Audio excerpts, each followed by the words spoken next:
아무래도 우리가 교회에서 만나는 것보다 지금 집에서 있는 시간들이 많다 보니까 말씀을 사모하시는 분들 많이 계시는 것 같습니다. 말씀을 많이 읽으신 분도 많이 계시고 그런 것 같아서 제가 여러분 같이 우리 기도 수집에 보면은 이 말씀을 읽는 부분이 있습니다. 말씀 읽는 부분인데 대부분 그냥 말씀 읽는 부분이겠지라고 생각을 하거든요. 그런데 진짜 말씀을 읽으면서도 하나님께 주시는 참된 응답들 그리고 계획들, 지혜들이 있거든요. 그래서 그것들을 어떻게 보면 우리가 하나 되어서 원리스가 되어서 이 말씀을 같이 읽는 것도 좋지 않은가라는 생각이 듭니다. 그리고 아무래도 성경에 대해서 궁금하신 분들 많이 계실 것 같기도 하고요. 많이 아시겠지만 궁금하신 분도 있을 것 같습니다. 이번 주 월요일이 사실은 이제 사도행전 13장이었습니다. 사도행전 13장부터 읽어가고 있었는데요. 그래서 사도행전 13장부터 한번 좀 읽어가면서 혹시나 제가 설명드릴 수 있는 부분들 같이 읽을 수 있는 것들 어떨까 좋을까 싶어서 그래서 이 시간을 마련했습니다. 다락방이라 생각하시고 아니면 편안하게 말씀에서 궁금한데 묵상할 수 있는 좋은 기회라 생각하시고 말씀만 보셨으면 합니다.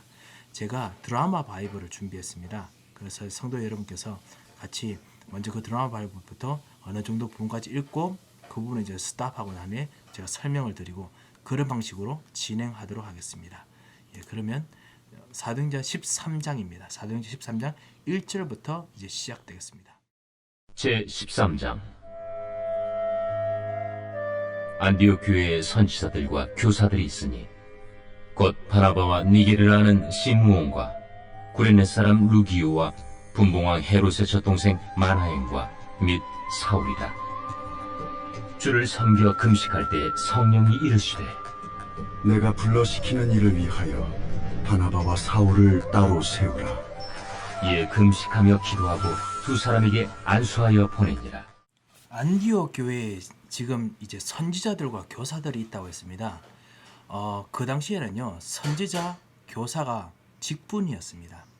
그래서 교사들은 정말 그리스도의 말씀을 이야기하는 부분이고 선지자들은 실제로 하나님께서 주신 그 말씀들 아무래도 그때는 구약 성경 외에 신약 성경은 아직까지 만들어지지 않았기 때문에 하나님께서 진짜 말씀을 계속 주시는 사람들이었습니다. 하지만 모든 선지자들의 말은 그 선지자 대신 참 선지자 대신 예수 그리스도의 말씀을 받아서 같이 전달하고 그 말씀을 따라서 이제 이야기하고 그리고 가르치는 그런 사람이었습니다. 자, 그래서 안디옥 교회에 실제로 정말 이런 사람들이 있었는데 그 사람들이 어떤 사람들이었느냐? 바나바라고 했습니다. 바나바, 우리가 아시다시피 바나바는 그 사이프러스 사람입니다. 우리 나중에 구브로 나오지요. 그 사이프러스의 사람인데요. 그러면서도 유대인입니다. 유대인이고요. 그리고 바나바 니게르가 흑인이죠. 니그로라는 뜻이죠. 아무래도 그 루기오 사람, 루기오라 같은 사람하고 좀 똑같은 그런 종류 아프리카 북부 지방에 있는 리비아 지방의 사람일 가능성이 많습니다. 그리고 니게르 시몬 구레네 사람, 구레네도 사실은 똑같이 이제 그런 어떤 흑인 종류 사람이죠. 그리고 분봉왕 헤롯의 젖동생 그리고 그 당시에 왜 흑인들이 있었느냐 노예였느냐 노예 가능성도 있을 거예요. 아니면 노예 아니었을 가능성도 있습니다. 왜냐하면은 그 당시 사실 로마 시민들이 될 수 있었거든요. 로마가 사실 이집트까지 영역을 넓혔기 때문에 충분히 그렇게 될 가능성도 있었습니다. 그래서 그렇게 가능한 사람들, 그 다음에 우리가 잘 알다시피 헤롯의 젖동생 마나엔, 어떤 사람 분봉왕이라고 했는데요. 분봉이라는 게 아시다시피 구체적으로 그 헤롯 로마 제국이 이스라엘 그다음에 갈릴리 지방 모든 것들을 일부러 나누었습니다. 나누어 가지고 그곳을 이제 속국으로 주었죠. 그걸 분봉왕이라고 부르지요. 속국으로 주었는데 그곳에서 지금 헤롯이라 했는데 사실 헤롯이 헤롯이 성씨입니다. 성씨. 지금 여기서 분봉왕 헤롯은 아무래도 갈릴리를 다스렸던 예수님 사역 기간부터 시작해서 예수님 계실 때까지 39년까지 갈릴리를 다스렸던 안디바 헤롯 대왕일 가능성이 있고요. 그리고 헤롯 대왕의 손자이자 안디바의 조카 헤롯 아그리빠가 사실 41년에서 44년 유대 지방에서 왕으로 다스렸는데요. 그 12장 1절에서 23절에 나옵니다. 사도행전. 그런데 젖동생이란 말이 사실은 그 헬라어로 신트프로스라는 단어인데 이게 우리 한국말로 말하면 불알 친구 같은 그런 겁니다. 뭐냐면 어릴 때부터 같이 자라는 겁니다. 그러니까 젖을 먹고 자란 것도 있지만 사실은 그냥 어릴 때부터 젖 먹으면서 같이 친구로 자랐던 그런 사람입니다. 실제로 왕족이기도 하지만은 절친한 그 헤롯 안디바의 절친한 친구였습니다. 헤롯과 같이 왕이었습니다. 그런 불구하고 복음을 받고 지금 선지자 그 다음에 교사가 되었습니다. 복음을 진짜 제대로 받은 사람이죠. 그리고 사울이 있었습니다. 이들이 주를 섬겨 금식할 때 아무래도 주를 섬겨서 금식할 때 이 5사람도 금식했지만은 제가 봐서는 전교의 모든 사람들이 다 금식했을 가능성이 있습니다. 그 사람들이 그 긴 시간을 예배하고 그런 거보다는 아무래도 예배에 참석한 사람들이 모두 다 그렇게 할 가능성이 있었습니다. 아무래도 금식하는 기간이겠죠. 그때 성령께서 이르시되 내가 불러 시키는 일을 위하여 바나바와 사울을 따로 세우라 하시니 사실 하나님께서 선지자를 통해서 실제로 일꾼들을 세우시도록 할 때 이게 사실 공식적인 이제 하나님의 일이기도 합니다. 하나님께서 주님을 섬겨 제사장들이나 그 교사들이 선지자들이 주님을 섬길 때 하나님께서 직접 그 교회에서 일하는 파송을 하는 공식적인 절차였습니다. 그래서 실제로 이제 이들이 파송되었죠. 그래서 어떻게 보면 파송하는 모든 절차를 설명하는 겁니다. 그래서 바나바와 사울을 따로 세웠습니다. 그리고 이들의 금식하고 그래서 기도하고 두 사람에게 안수해서 이제 선교사로 파송합니다. 하나님께서 정말 참다운 전도운동으로 해서 하나님께서 정말 일꾼들을 정말 세워야 될 필요가 있기 때문에 하나님께서 이 말씀을 주시는 것 같습니다. 렘넌트들이 사실은 이런 응답들을 정말 얻도록 우리가 기도해야겠습니다. 두 사람이 성령의 보내심을 받아 여기부터 다시 이제 우리가 읽어보겠습니다. 두 사람이 성령의 보내심을 받아 실루기아에 내려가 거기서 배 타고 구브로에 가서 살라미에 이르러 하나님의 말씀을 유대인의 여러 회당에서 전할세 요한을 수행원으로 두었더라. 온 섬 가운데로 지나서 바보에 이르러 바예수라는 유대인 거짓 선지자인 마술사를 만나니 그가 총독 서기오 바울과 함께 있으니 서기오 바울은 지혜 있는 사람이라. 바나바와 사울을 불러 하나님의 말씀을 듣고자 하더라. 이 마술사 엘루마는 이 이름을 번역하면 마술사라. 그들을 대적하여 총독으로 믿지 못하기 힘쓰니 바울이라고 하는 사울이 성령이 충만하여 그를 주목하고 모든 거짓과 악행이 가득한 자요 마귀의 자식이요 모든 의의 원수여 주의 바른 길을 굽게 하기를 그치지 아니하겠느냐. 보라, 이제 주의 손이 내 위에 있으니 내가 맹인이 되어 얼마 동안 해를 보지 못하리라. 즉시 안개와 어둠이 그를 덮어 인도할 사람을 두루 구하는지라. 이에 총독이 그렇게 된 것을 보고 믿으며 주의 가르치심을 놀랍게 여기니라. 자, 12절까지 읽었습니다. 성령의 보내심을 받아서 실루기아로 이제 내려가는데요. 실루기아가 제일 처음에 있는 이제 지역이죠. 한 그 안디옥에서 한 26km 정도 그 여행할 수 하면 내려가는 곳이라고 합니다. 그래서 실루기에 가서 거기서 배를 타고 구브로에 갔다고 했습니다. 구브로가 바로 사이프러스입니다. 아주 진짜 아름다운 섬이죠. 가장 가까운 항구이고요. 실루기에서 남서쪽으로 한 209km 떨어진 곳입니다. 거기서 하나님 말씀을 유대인의 여러 회당에서 복음 전했습니다. 이것이 바울의 규칙적으로 따른 패턴이었습니다. 전도하는 패턴이 있다는 거죠. 사실 그 자기에게 가장 편한지 자기의 주변에 있는 곳, 그 자기가 가장 복음 전할 수 있는 그 기도를 할 수 있는 곳, 이것이 사실 전도의 시작점입니다. 바울은 회당이 바로 그런 곳이었습니다. 자기가 가장 편한 곳, 가장 복음 전할 수 있는 곳. 거기서 계속 시간을 정해서 계속 기도하고 말씀을 생각하고 했던 곳이지요. 여러분도 분명히 그런 곳이 있지 싶습니다. 그리고 우리 렘넌트는 모든 곳에 다 이런 곳이 있거든요. 바울이 이제 자기들 어느 곳에 가든지 그럴 수 있는 시스템들을 찾았습니다. 어떤 사람은 그게 휴게소가 될 수 있을 거고요. 어떤 사람은 카페가 될 수 있습니다. 여러분 아십니까? 미국 목사님들 그 카페에 정말 많이 있습니다. 그 사실 그 스타벅스나 이런 데 앉아있는 사람들 중에요. 사실 좀 나이도 지긋하신 분들 중에 목사님들 많습니다.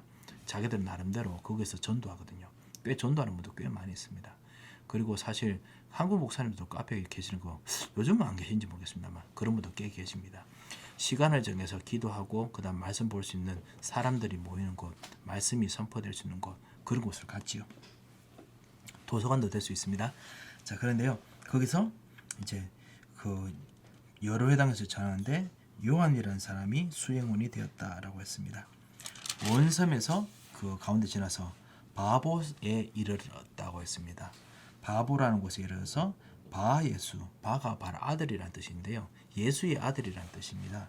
아무래도 그 여기서 예수는 사실 되게 좀 흔한 이름이기 때문에 그럴 수도 있고요. 아니면 진짜 예수님의 아들, 그 되게 소문이 무성했던 우리 예수 그리스도의 아들이란 뜻으로 불릴 수도 있습니다. 하여튼 그래서요. 하여튼 바보가 사람들이 어디일까 많이 이야기하는 분들이 되게 많거든요. 왜냐하면 구체적으로 바보라고 이야기하지만은 거기서 총독도 나오는 거 보니까 아무래도 구체적으로 이것은 그곳에서 아무래도 그곳에 있는 주 정부가 있었던 곳으로 보지 않겠나 싶습니다. 그 로마 정부 소재지, 구부르의 로마 정부 소재지 같이 보이는데요. 그런데 이게 유명한 고대의 그 아프로디테 신전 아시죠? 나중에 여러분께서 보시면 알 겁니다. 아프로디테 신전이 있는 곳, 그곳이라고 생각하는 분도 있는데 그것이 아니고 잘하면은 그 지붕으로 덮인 작은 극장, 뭐 대극장 아폴론 신전이 있는 그런 오데이돈이라는 도시가 아무래도 그때는 바보라고 불렀을 가능성이 많은 것으로 보고 있습니다. 왜냐하면 거기 진짜 그 총독이 살고 있었거든요. 거기서 있었는데 거기서 거짓 선자였습니다. 거짓이라고 하면은 사실은 생각나는 게 바로 이제 마귀죠. 그래서 나중에 사울이 이제 거기서 이 선지자가 말하는 거 보고 이제 거짓의 자식이라고 이야기하죠. 유대인 거짓 선지자. 아무래도 예수의 아들이라고 말했던 것 같아요. 바울을 마술사를 만나니 그가 총독 서기오 바울과 함께 있어서 말씀을 못 듣게 합니다. 그런데 이 사람이 그 질병도 고치고 육신적 복, 그러면 저주 이런 거 가져오는 아무래도 마술하는 사람, 귀신을 막는 것처럼 하면서 실제로 귀신을 진짜 불러들이는 그런 사람이었던 것 같습니다. 아시다시피 현장에 가면은 사실 이름문이 제일 먼저 열립니다. 사실 그리고 우리도 사실 그걸 놓고 생각도 하시고 예상도 하셨으면 합니다. 현장에서 복음 전할 때 주님 내가 진짜 복음 전하게 해주십시오 하면 항상 어느 지역에서 처음 열리는 문은 그래도 약간 괜찮은 사람들의 문이 열립니다.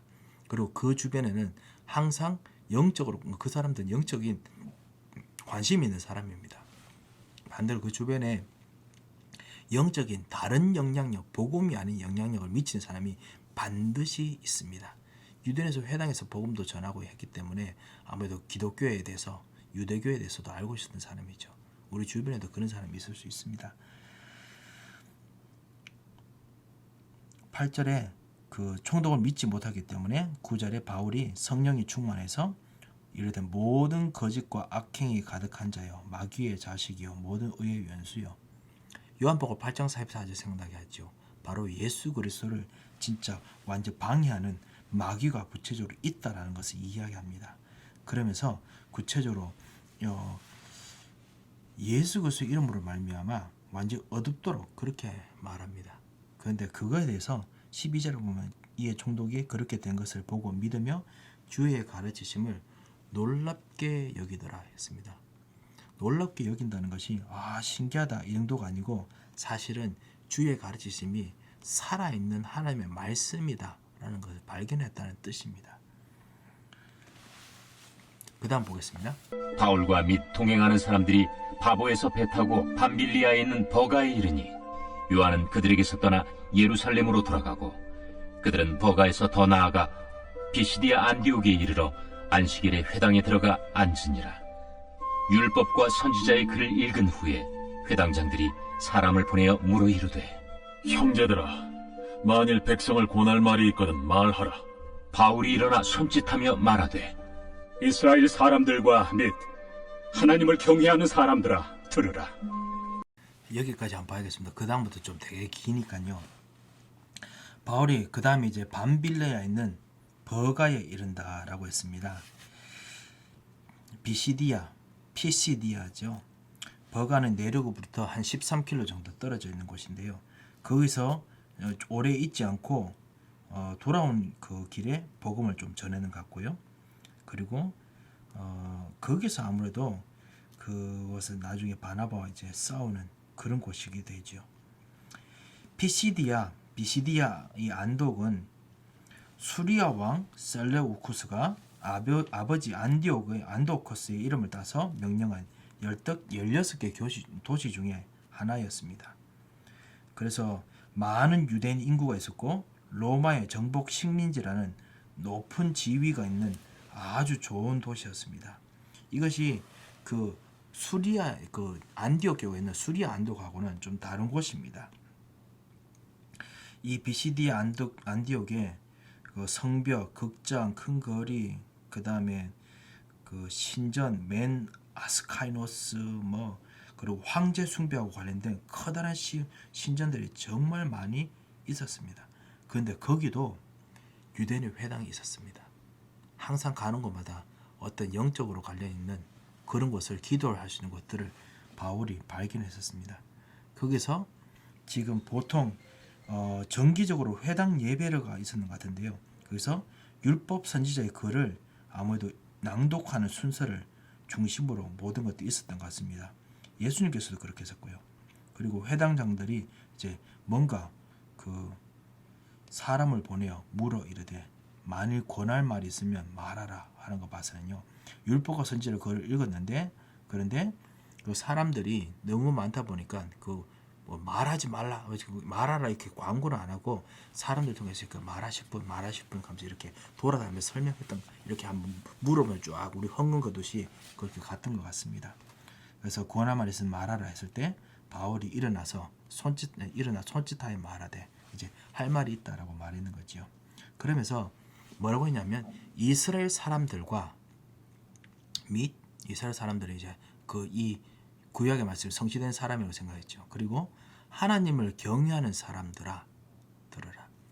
하나님을 경외한다는 것에 대해서 사실은 그 바울은 예수 그리스도의 복음에 의해서 완전히 준비된 사람이다 라는 의미로 썼습니다. 하나님을 경외한다는 것은 구약에서 아주 중요한 띠입니다. 하나님을 두려워하는 사람, 하나님을 경외하는 사람, 지식의 근원이라고 했죠. 하나님께서 복을 주신다고 했죠. 하나님께서 그 얼굴을 정말 그 자비로 비추신다고 했죠. 하나님이 경외하신다는 것은 아주 중요한 의미였거든요. 그래서 말씀을 들을 준비가 된 사람, 우리가 복음 전할 때 기도처가 있을 때 그곳에 갔을 때 하나님을 경외하는 사람, 준비된 사람들을 우리가 찾습니다. 말씀이 준비된 사람들이 분명히 있을 거거든요. 그 사람들을 보고 그냥 있든지 없든지 그 사람들이 있을 거라 예상하고 복음을 전하면 됩니다. 그것이 여기서도 나오는 거지요. 그래서 복음 전할 때 뭔가 완벽하게 설명할 필요 없습니다. 저 사람이 내가 설득해야지 할 필요 없습니다. 복음을 저 사람이 준비되었을 것이다 생각하고 복음을 전하시면 됩니다. 자, 이제 구체적으로 바울이 구속의 역사에 대해서 아주 쉽게 설명합니다. 구속사를 간단하게 이제 설명합니다. 그걸 한번 들어보시겠습니다. 이 이스라엘 백성의 하나님이 우리 조상들을 택하시고 애굽 땅에서 나그네 된 그 백성을 높여 큰 권능으로 인도하여 내사 광야에서 약 40년간 그들의 소행을 참으시고 가나안 땅 7족속을 멸하사 그 땅을 기업으로 주시기까지 약 450년간이라. 그 후에 선지자 사무엘 때까지 사사를 주셨더니 그 후에 그들이 왕을 구하거늘 하나님의 베냐민 지파 사람 기스의 아들 사울을 40년간 주셨다가 패하시고 다윗을 왕으로 세우시고 증언하여 이르시되 내가 이새의 아들 다윗을 만나니 내 마음에 맞는 사람이라 내 뜻을 다 이루리라 하시더니 하나님이 약속하신 대로 이 사람의 후손에서 이스라엘을 위하여 구주를 세우셨으니 곧 예수라. 그가 오시기에 앞서 요한이 먼저 회개 세례를 이스라엘 모든 백성에게 전파하니라. 요한이 그 달려갈 길을 마칠 때에 말하되 너희가 나를 누구로 생각하느냐? 나는 그리스도가 아니라 내 뒤에 오시는 이가 있으니 나는 그 발의 신발끈을 풀기도 감당하지 못하리라 하였으니. 자, 우리 25절까지 한번 좀 보겠습니다. 자, 이제 17절부터 이제 설명을 하지요. 바울이 이제부터 한 25절까지 구약 역사를 한번 훑어서 설명을 합니다. 그리고 난 후에 26절부터 37절까지 뭐냐면은 하나님께서 구약 역사에서 예수 그리스도를 궁극적으로 계속 역사 속에서 공급해 주셨다라고 이야기합니다. 그리고 38절 41절에 보면요, 그 구체적으로 이제 예수를 믿어라 이렇게 이야기를 합니다. 스데반 설교하고 약간 좀 비슷합니다. 유대인들에게 설명하기 때문에요. 유대인들에게 설명하는 거죠. 그래서 그런데요, 유대인들에게 설명함에도 불구하고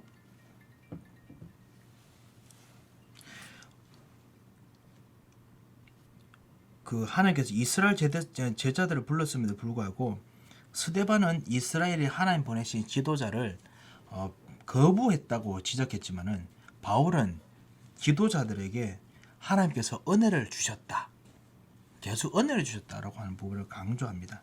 그래서 하나님을 경외하는 자들에 대한 계속 그분들을 계속 예상하고 그분들을 배려하면서 계속 생각하면서 계속 메시지를 전했습니다. 지도자들이니까요. 450년 19절에 보면 나오지요. 450년간이라고 이야기했는데요. 이게 사실 대략적인 겁니다. 뭐냐면은 이스라엘 애굽에서 400년 보냈고요.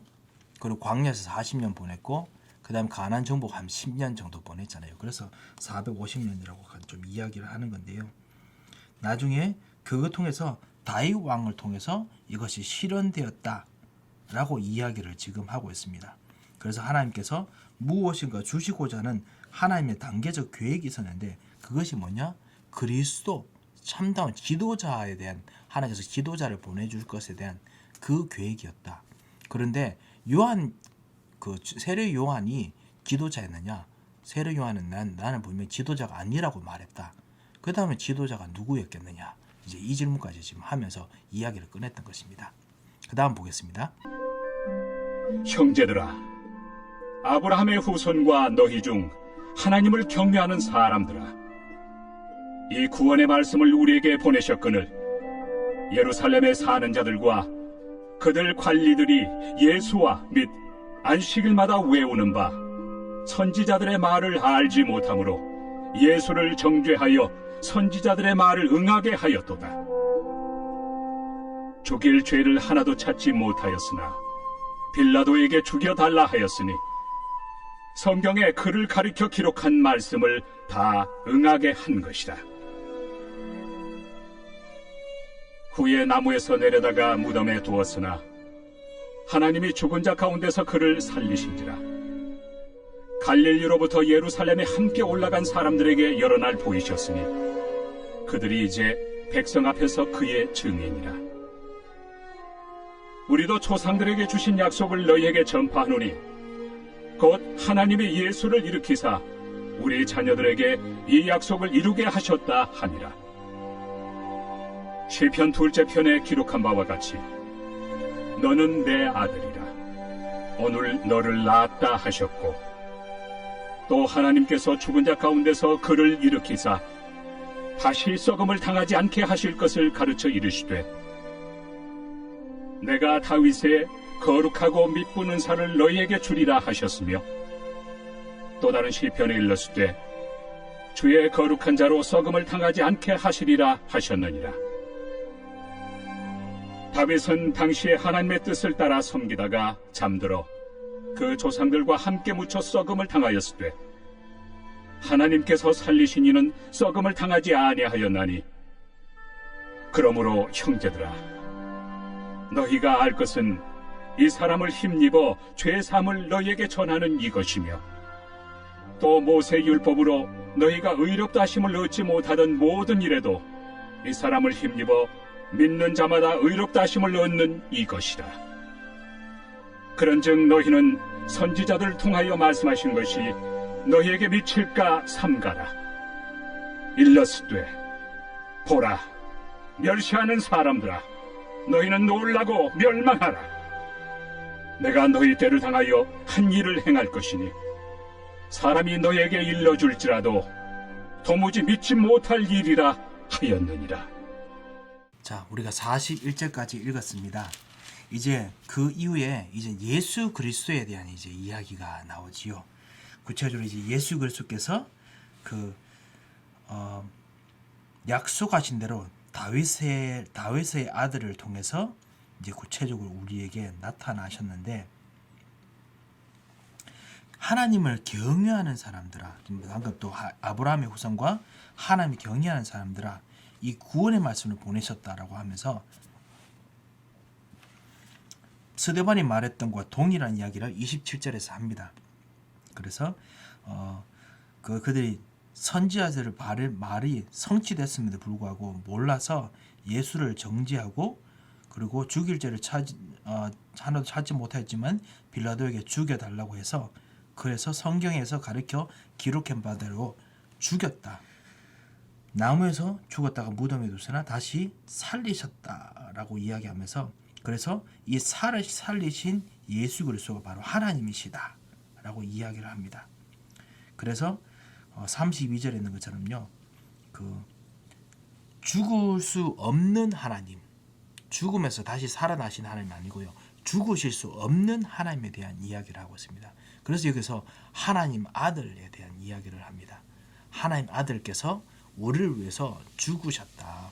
죽은 자 가운데 다시 이렇게 해서 썩음을 당치 않도록 하셨다고 했는데, 그분이 바로 사실은 죽을 수 없는 분이셨다라고 이야기합니다. 36절에 보면 다윗은 죽었지만은, 그 예언을 받았지만 죽었지만은, 그렇지만 하나님께서 썩음을 당하지 않는 예수 그리스도가 있도록 했는데, 이 예수를 너희가 받아야 된다라고 합니다. 여기서 여러분께서 우리가 알 수 있는 것이 뭐냐면, 썩는다는 것이 몸에 썩는 걸 말하는 게 아닙니다. 부패되었다라는 것입니다. 여기서 말하는 부패되고 썩는 것은요, 도덕적인 윤리적인 부패고요, 그 다음에 영적인 부패, 죄로 인해서 생기는 부패, 그 다음에 모든 생각이 부패된 거, 그 다음에 행동이 부패된 거, 경제가 부패된 거, 모든 거 다 부패된 거를 썩는 걸로 지금 이야기를 하고 있습니다. 그것이 결국은 다 죽음으로 간다, 그 이야기를 지금 하는 거거든요. 그거 통해 가지고 있는데, 이 사람을 통해서 38절에 보면 이 사람을 통해서 죄사함이 그 썩는 것이 완전히 해방되는 죄사함이 되는 것이고, 그리고 의롭다 하심을 얻는다 39절에. 그래서 이것을 너희들에게, 진짜 선지자들이 계속 너희들에게 주었는데 너희도 좀 쏟지 말아야 된다 40절에 이야기하고 있지요. 그래서 41절에 보면은 그 너희들이 진짜 본 일들이 도무지 믿지 못할 일이라 했는데, 바로 이것이다. 그 썩지 말라 했던, 썩지 않는, 부패되지 않는, 진짜 하나님께 다시 살리시는 영원한 하나님의 그 영광의 거룩함, 완전함, 그 다음에 부패되지 않음, 그러니까 몸이 부패되는 게 아니죠.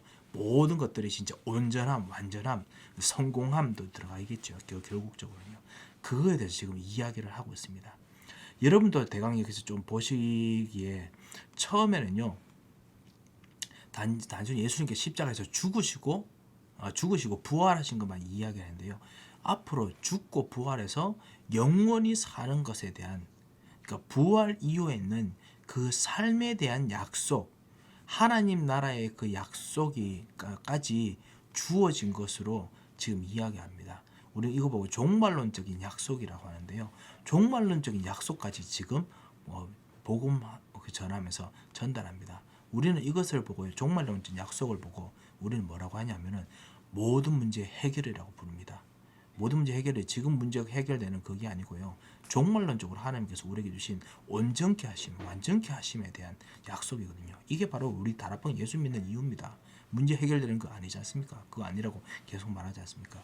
그거를 지금 바울이 지금 메시지를 전달하고 있습니다. 하나님 나라에 있는 하나님과 같이 성삼위 하나님과 교제하고, 그리고 천사 동원되고, 그리고 그 허감이 결박되고, 하나님 나라 성취되고, 하나님께서 내게 주신 62가지 정말 그것을 누리는 것, 이게 바로 그 종말론적인 삶들이거든요. 그 종말론이 이제 그 뭐죠?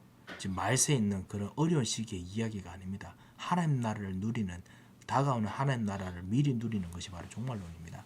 요거를 지금 이야기하고 있습니다.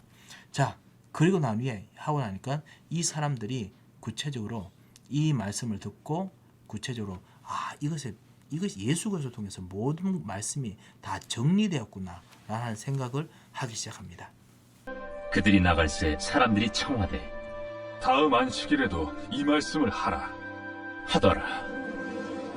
회당의 모임이 끝난 후에 유대인과 유대교에 입교한 경건한 사람들이 많이 바울과 바나바를 따르니 두 사도가 더불어 말하고 항상 하나님의 은혜 가운데 있으라 권하니라.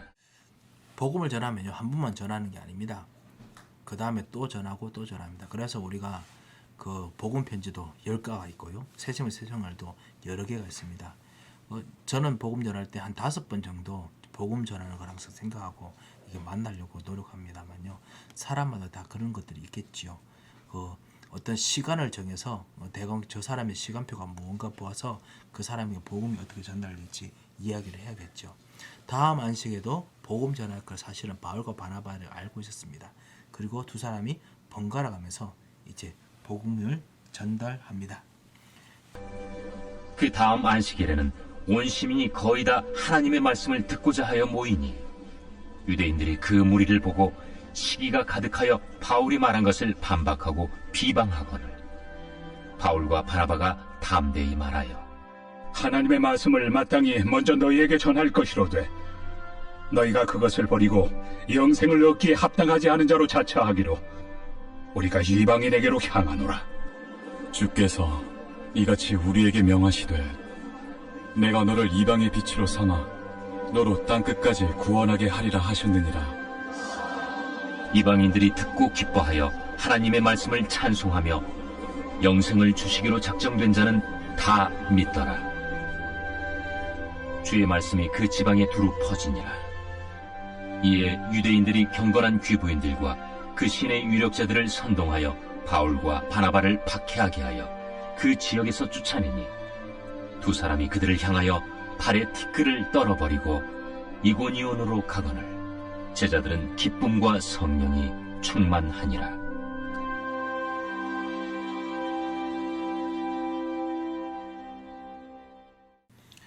자, 이제 말씀이 이제 끝났습니다.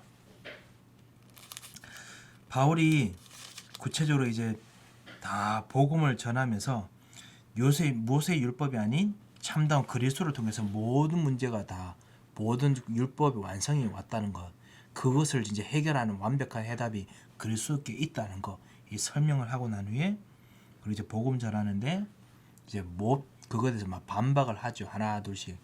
그러자마자 그럴 때 이제 바울이 그 사람들에게, 유대인들에게 마땅히 복음을 전해야 되지만은 구원 역사에서 분명히 우선권이 있지만은 그 로마서 1장 16절에도 보면요, 첫 번째 유대인에게요, 내가 복음을 부끄러워하지 않느니 이 복음은 모든 믿는 자들에게 하나님의 능력이 됩니다 해놓고는 첫째는 유대인이고요, 또한 이방인에게라.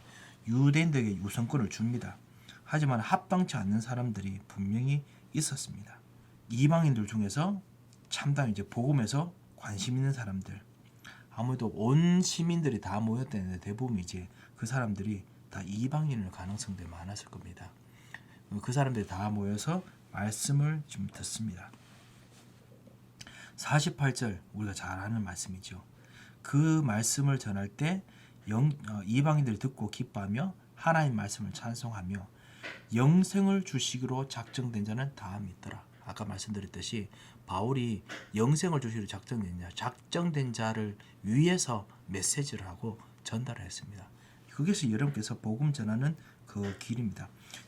하나님의 절대적인 주권이 있으면서도 불구하고 하나님께서 정말 주셨던 참다한 능력들이 정말 있습니다. 영생을 주셨기 때문에 믿을 필요가 없느냐? 다 믿더라 라고 했습니다. 그 사람들도 믿어야 됩니다. 그 사람도 말씀을 들어야 됩니다. 그래서 사실은 그 하나님의 절대 주권 그리고 말씀을 듣고 믿는 것들도 있어야 됩니다. 유대인들이 유력자를 통해 가지고 아무리 그 말씀을 들었던 사람 중 유력자일 수도 있고요. 그래가지고 막 협박을 했든지 그래가지고 결국은 그것에서 이 바울과 전도자들을 바나바를 그 박해해서 지역에서 쫓아냅니다. 그리고 그 사람들은 발에 티끌을 떨어버리고 라고 했습니다. 예수님께서 실제로 전도하면서 그렇게 하라고 했지요. 그래서 모든 그 저주는 책임은 당신들에게 있다. 복음을 받지 않는 책임은 당신들에게 있다라고 말을 하라고 했던 것입니다. 그래서 이고니온이라는 곳으로 가게 됩니다. 제자들은 기쁨과 성령이 충만하니라. 그 제자들이 두 사람일 수도 있고요. 아니면 거기서 말씀을 들었던 그 사람들이 제자가 되었을 가능성이 있습니다. 그 사람들이 기쁨이 있고요.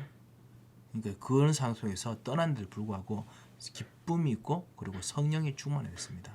성령은 진리의 영이시고 성령은 기도의 영이시고 성령은 참 능력의 영이십니다. 그렇기 때문에 말씀 속에서 뭔가 그리스도를 통해서 발견했기 때문에 뭔가 성령이 충만했겠죠. 이것이 13장 이야기입니다. 여러분께서 참으로 준비된 하나님의 역사들을 쭉 같이 봤으면 좋겠습니다. 특별히 사도행전에서 보면요, 하나님께서 구원에서 하나님의 절대적인 주권에 대한 이야기를 정말 많이 이야기합니다. 오늘 13장 48절에요. 그래서 그리고 다른 부분에 정말 많은데요. 예를 들면 하나님께서 영생을 얻도록 부르시고 그리고 더하시고 정하셨다는 이야기를 2장 39절에 보면 이 약속은 주 우리 하나님이 얼마든지 부르시는 자들에게 하신 것이라 이렇게 베드로도 이야기했고요. 2장 41절에 보면 이날에 신도의 수가 3천에 더하더라. 하나님께서 더하신다고 이야기를 했습니다. 그리고 2장 47절에 주께서 구원받는 사람들을 날마다 더하게 하신다 했고요. 5장 14절에 믿고 주께로 나온 자가 더 많다라고 했고, 그리고 11장 24절에 보면 이에 큰 무리가 주께 더하여지더라. 더하신다고 이야기했습니다. 하나님께서 예수님 십자가도 다시 사실 예정하셨다라고 했는데요. 오늘 사실 읽었던 부분에서도 사실은 예정했다라고 이야기했고요.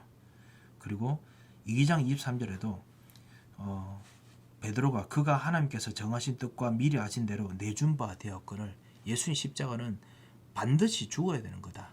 예수님께서 왜 십자가에서 죽어야 되는지 그리스도가 되어야 되는지 그 당연한 것을 설명했다 했습니다. 3장 18절에 보면 하나님께서 선지자 입을 통해서 자기가 그리스도 되시고 고난 받으실 일을 미리 알게 하신 것이 있었다라고 얘기했습니다. 미리 하나님께서 하게 하셨습니다. 그리고 그들이 하나님께서 주신 말씀 통해서 문을 열었습니다. 하나님의 절대적인 계획들이 있습니다. 이 절대적인 준비된 사람들을 만나러 가는 것이 전도고 그것이 참 선교입니다. 이 하나님의 축복들이 여러분이 꼭 있으기 바랍니다. 여러분 렘넌트들도 하나님께서 준비된 사람들의 축복이 있으시기를 정말 주의 이름으로 축원드립니다. 한번 기도하겠습니다. 하나님 아버지 감사합니다. 주님께서 정말 참으로 준비된 사람들을 주시기 위해서 성령으로 부르시고 그리고 준비된 사람들을 위해서 말씀을 전하시는 현장을 보게 하시면 감사합니다. 주님, 우리에게도 정말 준비된 사람들을 위한 하나님의 절대적인 주권, 절대적인 계획을 위한 준비를 보고 그것에서 인도받을 수 있도록 역사해 주십시고 현장에서 이 복음을 잘 전할 수 있는 진정으로 준비된 사람들을 위한 복음과 메시지가 준비되도록 인도하여 주셔서 우리 렘넌트들과 우리 자녀들에게 이 준비된 하나님의 은혜를 주십시고 이 준비된 현장이 정말 우리 주변에 일어나도록 주님께서 역사하여 주셔서 응답하실 믿고 감사하며 살아계신 주 예수 그리스도의 이름으로 기도합니다. 아멘.